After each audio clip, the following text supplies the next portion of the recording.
2022 was a particularly interesting year for video games. I mean, so many incredible games were released right in a row. Eldin Ring came out in February and spent the next 10 months being called Game of the Year, and then it actually won the award. God of War Ragnarok nearly beat it while serving as the final entry in a beloved franchise almost as old as I am. Pokemon Legends Arceus was touted by many as the best game in the entire Pokemon franchise, and then 11 months later, Pokemon Scarlet and Violet were released to the exact opposite reception despite basically being the exact same thing. Sony once again released a Horizon game mere days before the biggest game of the year, proving once again that Sony never learns. Sonic Frontiers finally brought Sonic into an open world, while Kirby and the Forgotten Land finally brought Kirby into the third dimension. Fortnite added a zero build mode and finally became fun again. Mario Strikers Battle League and Nintendo Switch Sports brought back a pair of fan favorite franchises only to immediately kill them off again. Street Fighter 6 and Tekken 8 were announced to thunderous applause, while King of Fighters 15 was released to radio silence. Mario Kart 8 received a DLC pack large enough to be its own game. Chris Pratt got hired to play Mario for reasons that I cannot even begin to fathom. Stomping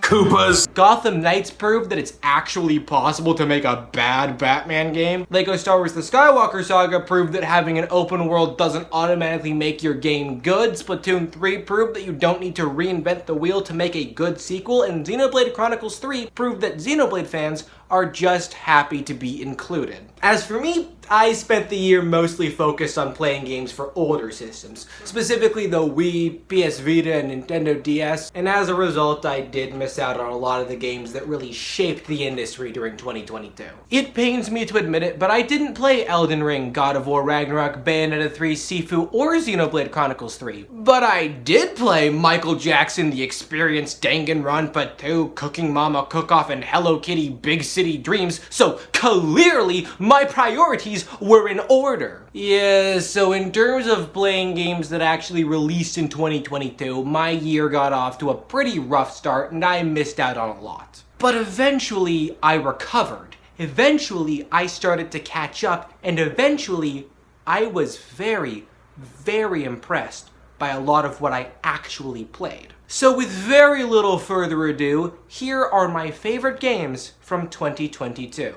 Oh, by the way, this list will follow the same rules as lists from previous years, i.e. this is the top 10 favorite games I played this year. Games from older years are eligible under the conditions that they A, were released on current or previous generation consoles that have yet to be discontinued, and B, this is my first time ever playing them. Games that actually got released this year will be awarded bonus points. First place will be reserved for my actual game of the year 2022, while second place will be reserved for my favorite game from previous years. Oh, and most importantly, I reserve the right to break any of these rules at any point because it's my list and I do what I want.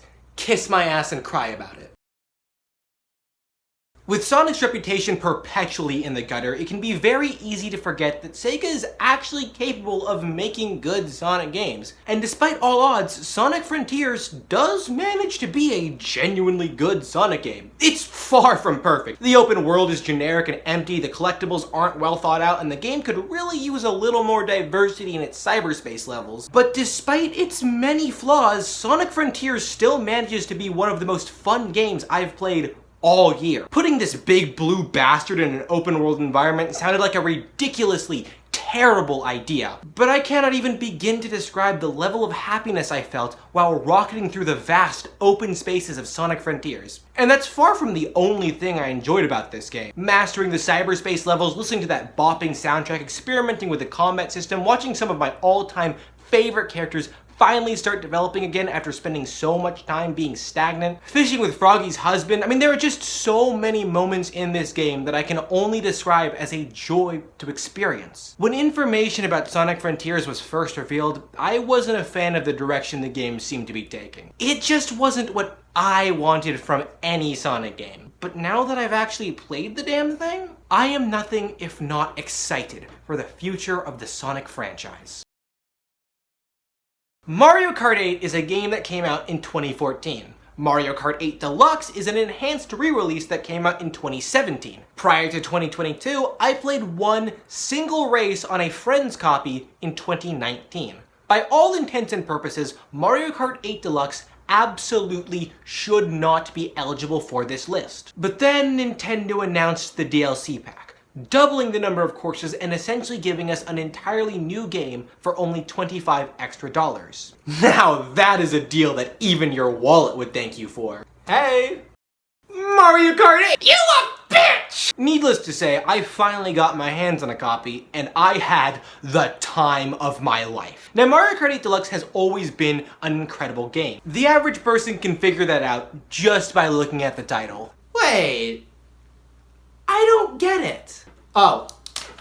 Mario Kart. Mario Kart 8 Deluxe is a triumph in gaming. The visuals are gorgeous, the soundtrack slaps like you wouldn't believe, the driving controls perfectly, the new courses are also creative and diverse, and the remix tracks are truly the definitive way to play each returning course. And the DLC tracks bring a similar level of quality as the originals, despite a minor visual downgrade. I really don't know what I can say about this game that hasn't already been said, and frankly, I shouldn't have to say anything. It's a fucking Mario Kart game. You know what it's about. In the beginning, there was nothing. Well, technically there was a lot of thing, but none of it was video games, so who cares? And then, boom. In 1972, Pong was created, and from there, all hell broke loose. Thousands of video games were being made in all shapes and sizes. You had your shooters, you had your platformers, you had your RPGs. Now, not all of these games were good, not all of them were fun, and not all of them really should have been made. But all of them were restricted by 2 dimensions. And then, the 5th generation of consoles came out, and with it came the discovery of the 3rd dimension. 2D gaming was no longer good enough. Now, everything had to be in 3D. Mario went 3D in 1996, Mega Man in 97, Zelda and Sonic in 98, Donkey Kong and Castlevania in 99, Metroid in 2002, and the list goes on and on. Even Bubsy got a 3D game at one point. But not Kirby. No. Kirby was stuck in the 2nd dimension with Yoshi and fucking balls until 2022. 30 full years after the first Kirby game, Kirby and the Forgotten Land finally brought the franchise into the 3rd dimension, and holy shit, the wait was worth it. Because this game is incredible. Kirby has always been a franchise that prioritized goofy fun and a creative aesthetic, and Kirby and the Forgotten Land oozes both. The traditional Kirby gameplay translates perfectly into 3D with few noticeable changes. The new and upgraded power-ups add some much needed diversity to the gameplay loop. The 3D arenas allow boss fights to be way more unique and engaging. The levels are also creative and atmospheric, and they all come together to create one of the best depictions of a post-apocalyptic world ever. Every aspect of this game is just so cute and fun and magical. And just like with any good children's game, the final boss is an eldritch abomination bearing an intense, burning hatred beyond human comprehension. Every person I've ever seen discussing Titanfall 2 calls it the best first-person shooter they've ever played. And for the longest time, I ignored them, because everyone says that their favorite game is the best game they've ever played. But then I actually played the game. Titanfall 2 takes the concept of a movement shooter to the extreme. It is a game built entirely around running fast and killing faster, almost to the point where every other mechanic feels like an afterthought. If you stop moving for even a second, then you are already dead. There is no camping, there is no hiding, there is no sniping. There is only running fast, shooting from the hip, and praying you survive the enemy long enough to call your max. It is a game that wants you moving at Mach 5 at a minimum, and it gives you all the tools you need to move as quickly and fluidly as you possibly can. It is one of the most intense games I have ever played, and easily the most fun I have ever had with a multiplayer first-person shooter. Spiritfarer is a game where you build a boat, put a bunch of animal people on that boat, and dedicate the remainder of your existence to caring for them. You spend your days cooking, farming, maintaining the ship, talking to your guests, and fulfilling their silly little requests. It's all very cute and lively, and it has a very strong sense of community. Comparisons to games like Animal Crossing and Stardew Valley are inevitable, but despite all odds, Spiritfarer manages to forge an identity all its own. There is this perpetual sense of sadness that invades every aspect of the game. The undeniable knowledge of your journey's inevitable end haunts every moment on the ship. It is your job to watch over and care for the animals, and over the course of your journey you may even grow to love them. But they are not your friends. They are not your family. And they will not be with you forever. You are the Spiritfarer, a friend of death's. It is your job to watch over the souls of the newly dead and fulfill their last requests, so they may peacefully and painlessly pass through the Everdoor and into whatever realm lies beyond, leaving you all alone with nothing but the memories you made with them. Spiritfarer is a game about love and loss, life and death, cruelty and kindness. It forces you to acknowledge the inescapable impermanence of human existence, and it begs you to live life to the fullest so that when your time comes and you must move on from the only world you've ever known, you can do so with your head held high, knowing that you lived your life without a single regret. It takes a very special kind of game to elicit a truly powerful emotional reaction, and Spiritfarer is far more special than I could have possibly imagined.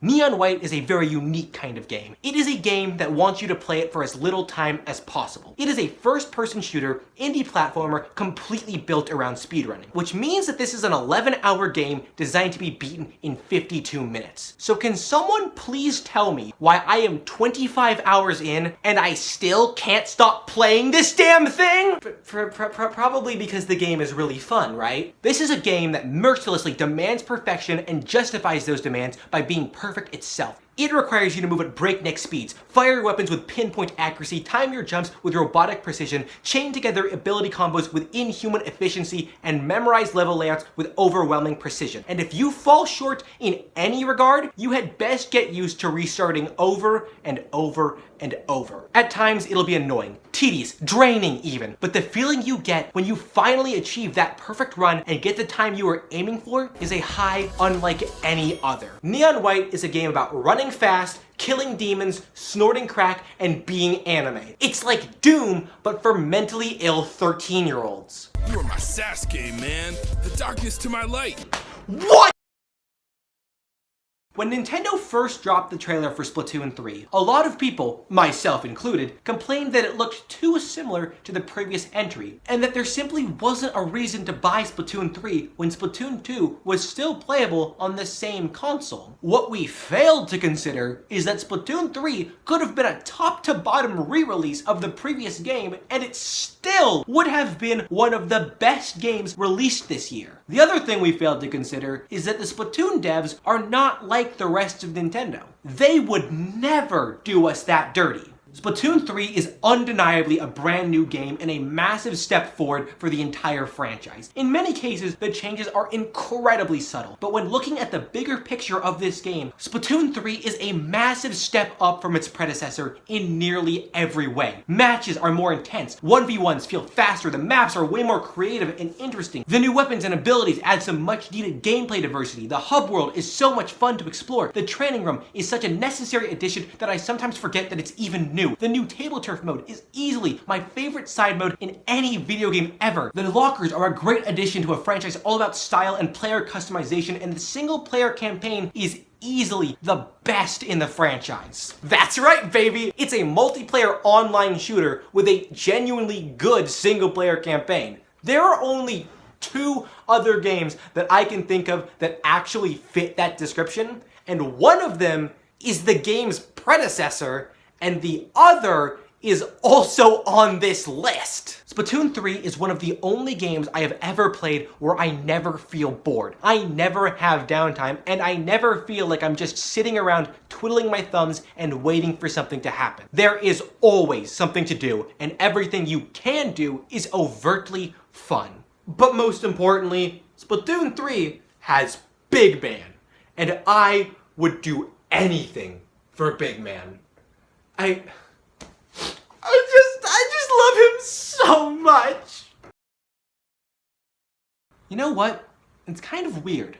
I thought I'd be able to talk about this game till the cows came home. The cows being Basil, of course.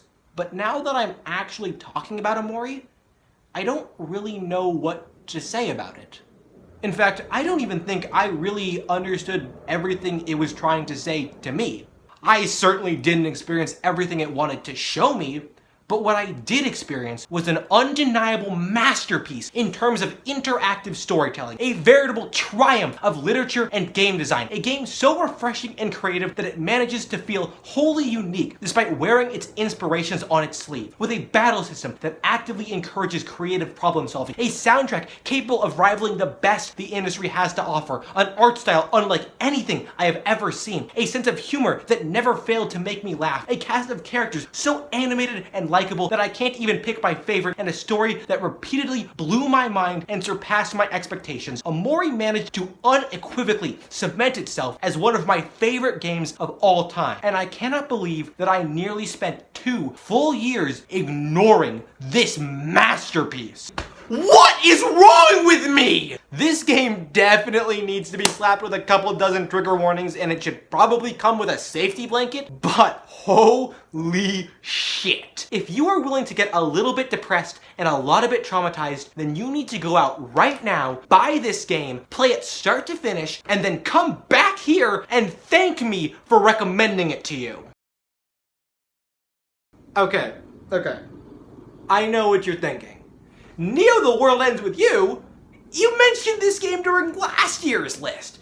You even said that you played it for a little bit. You're breaking the rules. And yes, that is correct, but have you considered that I do what I fucking want? Okay, sure. I did begin a playthrough of Neo the World Ends With You late last year, but at the time of making last year's video, I had yet to put in the time or effort necessarily to truly appreciate this incredible game. And now that I have, holy shit, this might just be my second favorite game of all time. I love this game so much that I don't even know where to begin when describing it. Neo the World Ends With You prides itself on its style and substance, and it has both in spades. The style comes from the sharp, exaggerated art style, the absolutely bopping soundtrack, and the unique and expressive character designs, while the substance comes from the game's complex and creative story, the overwhelmingly likable cast of characters, and its fast-paced and deceptively complex combat system. There is nothing about this game that I didn't enjoy, and it was a memorable experience from start to finish. All in all, the only good game Square Enix has ever made. Also, the game has Shoko, and any game that has Shoko is an automatic 10 out of 10. Stray is a game about a cat. Meow, meow. It is also a game about the self-destructive futility of human existence and how our actions as individuals define our collective legacy as a society. But also, the cat is very cute. This game is so good that it holds the elusive title of being the only game on the list that I've already reviewed. So if you're getting deja vu, congrats on watching more than one of my videos. What the fuck is wrong with you? The point is, I already made a dedicated full-length review for Stray, so I won't go too in-depth this time around. Basically, here's what you need to know. From start to finish, Stray does an immaculate job of being a top-to-bottom cat simulator, while also providing complex and atmospheric locations for the player to interact with as a cat. The game also manages to tell a creative and engaging story with some genuinely interesting insights about the struggle of human existence. And it does all of this while also managing to be a visual and auditory masterpiece. Stray is a perfect example of what a team of truly talented developers can do with a big enough budget and a dumb enough idea. And like most indie games, it is a breath of fresh air in an industry that often seems dead set on suffocating itself. Much like the cat opening the ceiling of the bunker and allowing the sun to shine through, the passion and creativity behind Stray and indie games in general open the gaming industry to a brave new world that is often ignored by many of the bigger developers. And I am truly proud to name Stray as my game of the year in 2022. Thanks for watching. I hope you all have a wonderful new year, and I'll see you all in 2023. Bye-bye.